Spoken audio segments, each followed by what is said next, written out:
Sabtu pagi 26 Juli 2025, suasana di rumah pribadi Gubernur Aceh Muzakir Manaf atau yang akrab disapa Mualim di kota Lok Sumawe terasa berbeda. Tak ada keramaian formal khas perkantoran atau seremoni bermegah. Di balik dinding yang bisu, berlangsung pertemuan terbatas penting yang bisa menjadi titik balik penyaluran bantuan sosial paling vital di Aceh, yaitu bantuan rumah layak huni. Dipimpin langsung oleh Mualim, rapat itu membahas tentang rencana strategis yang tidak sekedar administratif.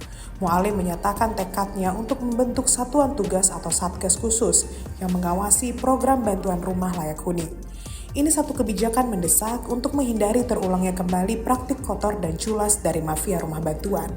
PLT Sekretaris Daerah Aceh M. Nasir menegaskan, Satgas tersebut akan dibentuk di tingkat kabupaten atau kota dan bertugas mengawal seluruh tahapan, mulai dari proses verifikasi calon penerima, validasi data, hingga pengawasan fisik pembangunan rumah. Satgas ini, kata Nasir, bukan sekedar bekerja di belakang meja. Mereka akan turun langsung ke lapangan untuk memastikan keadilan benar-benar menyentuh mereka yang paling membutuhkan. Bila situasi dianggap mendesak, tim ini akan dibentuk mulai akhir 2025. Namun paling lambat pada tahun anggaran 2026, Satgas tersebut harus bekerja secara aktif. Mualim menegaskan, tak boleh lagi terjadi kasus penerima bantuan yang tidak tepat sasaran. Ia bahkan menginstruksikan agar bantuan yang terbukti salah sasaran dibatalkan dan dialihkan kepada yang lebih layak. Jangan sampai mengulang kesalahan yang sama, ucapnya tegas. Banyak oknum baik yang memiliki jabatan resmi maupun yang hanya mengaku sebagai pegiat LSM atau kader partai politik menjadikan rumah bantuan sebagai komoditas politik dan dagangan kotor dengan keuntungan puluhan juta rupiah. Modusnya beragam, tapi hampir selalu diawali dengan satu kalimat manis, "Saya bisa bantu urus rumah bantuan." Warga pun kemudian diminta menyerahkan fotokopi KTP, kartu keluarga, bukti kepemilikan lahan, hingga difoto di depan rumahnya yang sudah lapuk. Faktanya, janji tak pernah ditepati, rumah tak pernah dibangun, dan warga miskin yang sudah hidup dalam ketidakpastian justru menjadi korban penipuan. Yang lebih menyedihkan, praktik ini sudah terjadi secara sistemik. Salah satu kasus terbaru menguatkan kekhawatiran ini terjadi di hari Sabtu 12 April 2025. Warga Aceh digemparkan dengan penangkapan seorang pria berinisial MR berusia 38 tahun. Yang merupakan Ketua Komunitas Pecinta Perubahan atau KP2 Aceh yang dituding melakukan penipuan berkedok rumah bantuan RTL. MR yang berasal dari Gampung Manta Ayah, Kecamatan Simpang 3, Kabupaten Pidi, yang dijebloskan ke tahanan oleh Satreskrim Polres Pidi setelah polisi mendapatkan cukup bukti. Menurut Kasat Reskrim AKP Dedi Miswar, MR mengaku dapat membantu mengurus rumah bantuan dari KP2 Aceh. Ia menanyakan apakah calon penerima memiliki sebidang tanah, lalu mengklaim akan mengurus semua secara administratif. Laporan hasil pemeriksaan LHP BPKRI Perwakilan Aceh tahun 2020 pernah mengungkapkan kebobrokan yang serupa dalam konteks penggunaan dana otsus atau otonomi khusus Aceh tahun anggaran 2019. Pemerintah Aceh saat itu menargetkan pembangunan 5.990 unit rumah layak huni.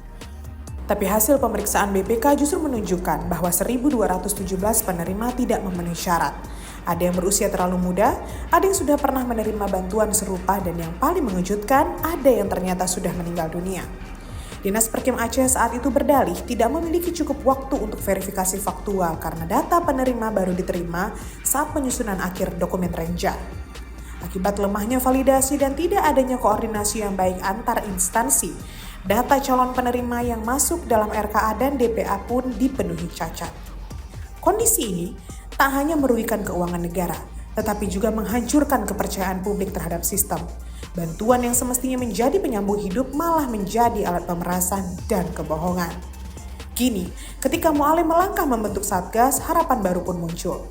Tapi, harapan itu tak bisa diserahkan begitu saja kepada sistem yang selama ini terbukti rapuh.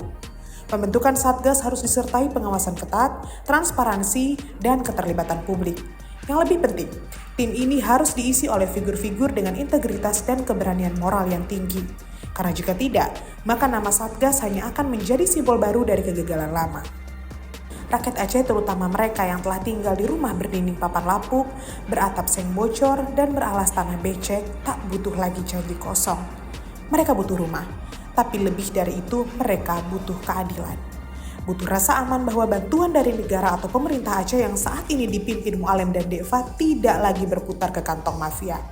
Dan jika Satgas ini benar-benar bekerja dengan hati, tanpa beban kepentingan politik atau tekanan dari atas, maka luka yang dulu dibuka oleh laporan BPK dan berita-berita kriminal serta pengkhianatan kepercayaan bisa mulai sembuh secara perlahan. Semoga langkah ini bukan sekedar gertakan di awal tahun anggaran, tapi benar-benar langkah nyata menuju Aceh yang lebih bersih, adil, dan berpihak pada mereka yang selama ini hanya menjadi korban kebijakan. Maklum, karena rumah bagi rakyat kecil bukan sekedar tempat tinggal, tapi simbol harapan, martabat, dan masa depan.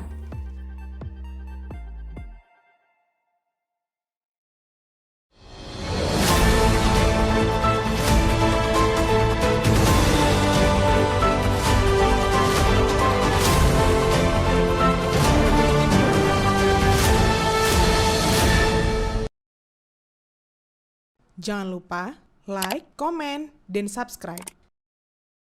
Serta aktifkan lonceng notifikasi